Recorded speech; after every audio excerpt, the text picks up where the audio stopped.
Welcome all. इस video में Nifty का एनालिसिस देख लेते हैं। कल की एक्सपायरी में हम किस तरह से ट्रेड प्लान कर सकते हैं, क्या इंपॉर्टेंट लेवल्स होगी। देखिए कल है निफ्टी की वीकली एक्सपायरी, ठीक है, तो उसके हिसाब से एनालिसिस देखेंगे। लेकिन उससे पहले देख लेते हैं कि आज के लिए वेडनेसडे के लिए क्या एनालिसिस था, किस तरीके से मूव आया है। देखिए एनालिसिस मैंने आपको बड़े टाइम फ्रेम पे भी समझाया है, बैंक निफ्टी का भी समझाया था कि कहीं ना कहीं मार्केट बुलिश है, ऊपर लेवल्स टेस्ट करने जाएगा। और हमने कल ये देखा था कि मार्केट ने यहाँ पे जहाँ क्लोजिंग दी, हो सकता है थोड़ा नीचे भी रिट्रेसमेंट को आए, तो हमने सपोर्ट लेवल्स भी निकाले थे कि कहीं ना कहीं से वो सपोर्ट लेके ऊपर ही जाएगा। ये हमारा एनालिसिस था। अब देखिए सपोर्ट के हिसाब से देखा जाए ना, 390 का एक सपोर्ट था जिसके कि थोड़ा नीचे आ गया मार्केट। अब 335 पे मैंने जो है ना, बीच में भी सपोर्ट्स थे यहाँ पे, लेकिन मैंने क्या है ना, एकदम छोटे छोटे पास पास में अगर मैं बताऊंगा ज़्यादा सपोर्ट तो आप कंफ्यूज हो जाएंगे। इसलिए मैंने यहाँ पे नीचे का एक सपोर्ट बताया था जो कि यहाँ पे आ जाता है 22,335 का, ठीक है। मार्केट उससे लगभग लगभग 10 से 11 पॉइंट ऊपर से ही चला गया। अब देखिए मार्केट यहाँ ओपन हुआ, वेट कर रहा था मैं कि चलो यहाँ पे एक तो नीचे का ट्रेड लेना है तो कोई ना कोई ऐसा कंसोलिडेशन करके ब्रेकडाउन दे, फिर यहाँ से यहाँ तक का हम एक पुट भी ले सकते थे, लेकिन वैसा कुछ नहीं हुआ। तो उसके बाद ये वेट कर रहा था कि चलो नहीं तो डायरेक्टली अगर यहाँ से रेड कैंडल बन रही है तो सपोर्ट पे आए 335 पे, यहाँ कुछ ना कुछ हैमर बने या फिर कंसोलिडेशन करके ब्रेकआउट दे, कॉल लेंगे। मार्केट लगभग लगभग उसके 10-11 पॉइंट ऊपर से ही चला गया। अब देखिए यहाँ पे मार्केट ने क्या किया, पहले हैमर कैंडल बनाई, फिर ऊपर थोड़ा होल्ड करके अगेन यहाँ थोड़ा 10-15 मिनट होल्ड करके अगेन ऊपर ब्रेकआउट दिया। यहाँ पे लग रहा था यहाँ पे सब चीज़ें देख के कि देखिए, क्योंकि व्यू क्लियर था कि नीचे जब आएगा सपोर्ट लेके ऊपर जाएगा, लेकिन देखिए एग्जैक्ट सपोर्ट पे नहीं आया ना। एग्जैक्ट सपोर्ट पे नहीं आया तो अगर लग भी रहा है, लेकिन मैं मेरे रूल्स नहीं ब्रेक कर सकता। रूल्स क्या होते हैं कि मार्केट में ट्रेड तभी लेना है जब वो एग्जैक्ट लेवल को रिस्पेक्ट करे। तो वो 10-11 पॉइंट भी बहुत होते हैं निफ्टी में, ऊपर से अगर 10-11 पॉइंट चला जाए, ठीक है, 1-2 पॉइंट से ऊपर जाता तो मैं कंसिडर भी कर लेता, ऊपर से गया तो इसलिए मैंने यहाँ पे ट्रेड सीधा सीधा अवॉइड किया, नहीं लिया, देखता रहा मार्केट चलो। क्योंकि एक दिन मैं ट्रेड ना लेना पसंद करूंगा, लेकिन मेरे रूल्स नहीं ब्रेक करूँगा। क्योंकि आज अगर मेरे सपोर्ट लेवल पे नहीं आया, मैंने चलो ऊपर ले लिया, आज मैं बना लेता प्रॉफिट। लेकिन ये एक आदत सी लग जाती है फिर हमें कि हमारे लेवल पे भी नहीं आ रहा है, हम कहीं पे भी लेने लगते हैं कि चलो यहाँ लेवल है, यहीं से अगर कुछ बना के जा रहा है तो हम ले लेते हैं, और वही फेलियर होता है। और जब ऐसे हम कहीं पे भी रैंडम ट्रेड लेते हैं ना, तो 10 में से 8 बार फेल होते हैं, और जब एग्जैक्ट ट्रेड लेते हैं 10 में से 8 बार हम सही आते हैं। इसलिए मैंने ये ट्रेड अवॉइड कर दिया।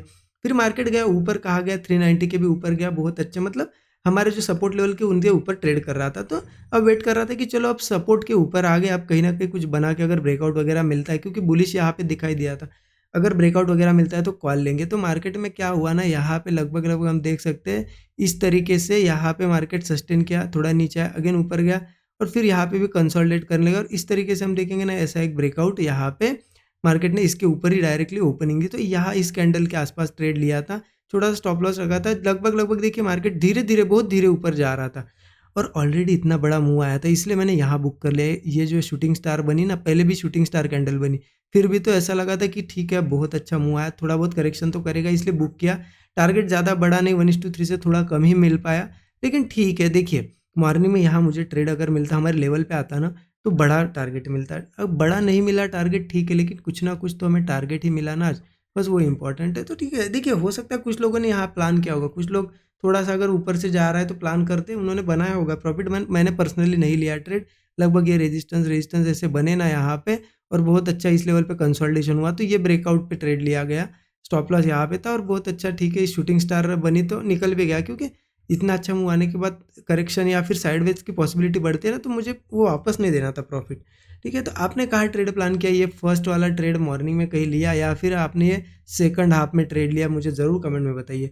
अब देखिए कल है एक्सपायरी एक्सपायरी का दिन है, कैसे ट्रेड करना है वो जान लीजिए। यहाँ पे 15 मिनट चार्ट पे चलते, देखिए कहीं ना कहीं मैंने आपको कितनी बार समझाया है कि मार्केट बुलिश तो है ही यहाँ पे, ठीक है। ये हम रोज ही देख रहे हैं कि ऊपर धीरे धीरे धीरे करके ऊपर जा रहा है। यहाँ पे एक अच्छा करेक्शन आया था, अगेन मार्केट यहाँ पे करेक्शन फेज में। अगर मैं डेली चार्ट पे बताऊँ ना आपको, देखिए डेली चार्ट पे अगर, क्योंकि पहले यहाँ पे देखिए डेली चार्ट पे दिखेगा कि ये एक रेजिस्टेंस बन गया था, पहले मार्केट धीरे धीरे आया, यहीं से गिरा, फिर से जब आया तो क्या होता है, रेजिस्टेंस के पास मार्केट कंसोलिडेट करता है, जैसे कि आपको दिखेगा, देखिए 4 दिन से यही कंसोलिडेट कर रहा है। अब वो एक तो निकल सकता है, या फिर उसका थोड़ा बहुत और करेक्शन करे और फिर निकले।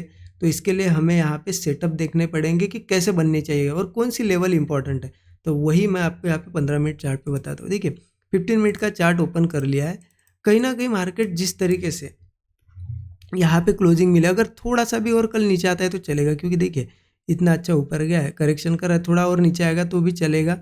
वो लेवल आ जाती है यहाँ से 22,415, एक यहाँ पे लगभग लगभग सपोर्ट लेवल है 22,415। ठीक है, तो मार्केट अगर कल यही कहीं ओपन होता है 415 के आसपास आता है, कंसोलिडेट वगैरह करके कोई ब्रेकआउट वगैरह बनाता है तो कॉल हम लेंगे। 15 से 20 पॉइंट का स्टॉप लॉस होगा, टारगेट 1:3 रखेंगे। इसके नीचे भी एक सपोर्ट है 22,385 का। ठीक है, ये दोनों है ना सपोर्ट लेवल है, तो यहाँ पे मिले या यहाँ पे मिले हम कॉल सेट का ट्रेड लेने की कोशिश करेंगे। लेकिन इन केस कहीं बड़ा गैप डाउन वगैरह होता है और सीधे 385 के नीचे ट्रेड करने लगता है मार्केट, तो ध्यान रखना मार्केट थोड़ा बियरिश हो सकता है, यहाँ से फिर अगले सपोर्ट्स को टेस्ट करने आ सकता है। तो ऐसी कंडीशन में पुट हम ले सकते हैं, लेकिन कब लेंगे? देखिए ऑलरेडी मार्केट गिरते हुए आ रहा है, यहाँ से भी गैप डाउन होगा तो सीधा पुट तो नहीं लेंगे, क्योंकि थोड़ा सा ही नीचे जाके ऊपर भी आ सकता है हमारे एसएल खाने। इसलिए यहाँ पे उसे सस्टेन करने दे, थोड़ा बहुत ऊपर भी आता है तो चलेगा। अगर गैप डाउन होता है 385 के नीचे तो वीकनेस तो बनिएगी। अगर मार्केट इसके नीचे ही सस्टेन करता है और थोड़ा सा फिर ऊपर आके कोई ब्रेकडाउन बनाता है ना, ऐसे केस में पुट ले सकते हैं। मार्केट कहाँ तक आ सकता है नीचे? फिर देखिए इस 385 के नीचे सपोर्ट आ जाता है, फिर 22,200 305 का एक सपोर्ट लेवल आ जाएगा। 305 का एक सपोर्ट है, इसको भी ब्रेक करता है तो 22,240 एक लेवल है, 22,170 एक लेवल है। देखिए सब सपोर्ट इसलिए मैं बता रहा हूँ कि किसी केस में बड़ा गैप डाउन वगैरह भी होता है तो आपको पता होना चाहिए अब कहाँ से कॉल लेना है, क्योंकि मार्केट का स्ट्रक्चर तो बुलिश है ना, सपोर्ट तो हमें चाहिए ही। तो यही इस तरीके से हम प्लान कर सकते हैं, क्योंकि यहाँ मैंने पुट क्यों बताया आपको कि यहाँ से यहाँ तक फिर एक गैप क्रिएट हो जाएगी ना, तो उस गैप के लिए हम एक पुट लेके कुछ ना कुछ टारगेट बुक कर सकते हैं। ठीक है, अब ये तो आपको समझ गया कि नीचे आया मार्केट तो क्या करना है, ये आप समझ गए। यहाँ से भी अगर सपोर्ट लेता है तो अगर मार्केट गैप अप होता है तो क्या करना है? देखिए छोटा सा अगर गैप अप होता है ना, कोई दिक्कत नहीं है, छोटा मोटा गैप अप होता है तो थोड़ा सा करेक्शन करने तो उसके बाद वो सस्टेन करके अगर ब्रेकआउट देगा ना, कॉल ही लेंगे। स्टॉप लॉस 15 से 20 पॉइंट, टारगेट 1:3, क्योंकि ऊपर का रेजिस्टेंस बताऊँ मैं यहाँ पे आ जाता है। ये दिख रही है आपको लेवल 22,560 पे एक रेजिस्टेंस है। इसके ऊपर की अगर बात करें तो 22,640 एक लेवल है, 22,700 भी है, और चलो बहुत ही बड़ा कुछ मूव आता है तो 22,800 तक भी मार्केट जा सकता है। ये सभी टारगेट लेवल है। हाँ, एक ही चीज़ आपको ध्यान में रखनी पड़ेगी कि गैप अप वगैरह अगर थोड़ा ज़्यादा बड़ा होता है 560 के पास तो कॉल मत लीजिए, क्योंकि यहाँ पे रेजिस्टेंस है, एक थोड़ा बहुत करेक्शन या साइडवेज यहाँ पे हो सकता है। इसलिए इंपॉर्टेंट ये है कि इसके ऊपर जाके मार्केट सस्टेन करे, कोई ब्रेकआउट आए तभी हम, क्योंकि रेजिस्टेंस के ऊपर सस्टेन करके ब्रेकआउट आता है तो नेक्स्ट रेजिस्टेंस तक जाएगा, तब हम कॉल ले सकते हैं इन टारगेट्स के लिए। ठीक है, आई होप आपको चीज़ें समझ में आएगी। देखिए इंपॉर्टेंट क्या है ना, मार्केट में लेवल्स का वेट करना। देखिए आज मार्केट लेवल से ऊपर ऊपर से ही चला गया। अब बहुत से लोगों के मन में हो रहा होगा कि काश मैं ले लेता, प्रॉफिट बना लेता, लेकिन यही सबसे बुरी आदत होती है। मार्केट सिर्फ हमें बुलाता है कि नहीं आपका सेटअप नहीं बना है फिर भी ले लो, लालच देता है, और वही लालच में हम फंसते हैं। नहीं ऐसा, चलो कल भी आज का दिन गया, कल भी अगर लेवल पे नहीं मिलता है, 3 दिन भी नहीं, 4 दिन भी नहीं मिलता है तो कुछ नहीं, बैठे रहो मार्केट में, क्योंकि ऐसे दिन होते हैं, यही आपकी ट्रेडिंग स्टाइल खराब करते हैं और आपको यहाँ पे बड़े लॉसेस में लेके आते हैं। इसलिए हमें हमारी अपॉर्चुनिटीज़ का वेट करना है। मार्केट अगर कुछ लालच दे रहा है उसमें नहीं आना है। ठीक है, और अपॉर्चुनिटी ये ऐसा मत समझिए कि नई लेवल पे आया तो मिस हो गई। ठीक है, कभी भी मार्केट 100% कुछ किसी चीज़ को फॉलो नहीं करेगा। 80% टाइम हमारे लेवल से जाएगा, 20% टाइम वो कहीं से भी रैंडमली जाएगा, और वो 20% के चक्कर में आप यहाँ पे जाओगे ना तो आपका पूरा कैपिटल चला जाएगा। ठीक है, इस चीज़ का थोड़ा ध्यान रखिए। और देखिए जैसा कि आप लोगों के मैसेजेस आते हैं लर्निंग के लिए, क्या है क्या नहीं, तो देखिए मैंने आपको बहुत से वीडियो में ये अपडेट दिया है।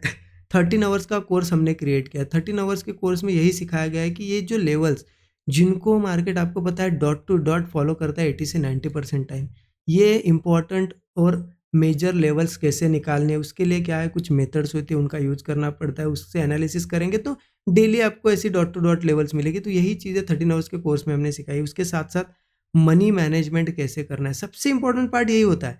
Psychology, money management, risk management, ठीक है, और स्टॉप लॉसेस कैसे लगाना है और बड़े टारगेट्स कैसे लेना है, यही सबसे इंपॉर्टेंट चीज़ें होती है। लेवल देखने के बाद भी कुछ लोग पैसा नहीं कमा पाते, क्यों? साइकोलॉजी, ये सब चीज़ें इसमें कवर की गई। 13 उसका कोर्स आप जरूर चेकआउट कर सकते हैं, इस वीडियो के डिस्क्रिप्शन बॉक्स में आपको लिंक मिल जाएगी। बाकी प्राइस एक्शन कोर्स से कोई इंडिकेटर का यूज़ नहीं किया है, बिगिनर फ्रेंडली है, सब लोग यहाँ पे उसे चेकआउट कर सकते हो। Thank you so much everyone.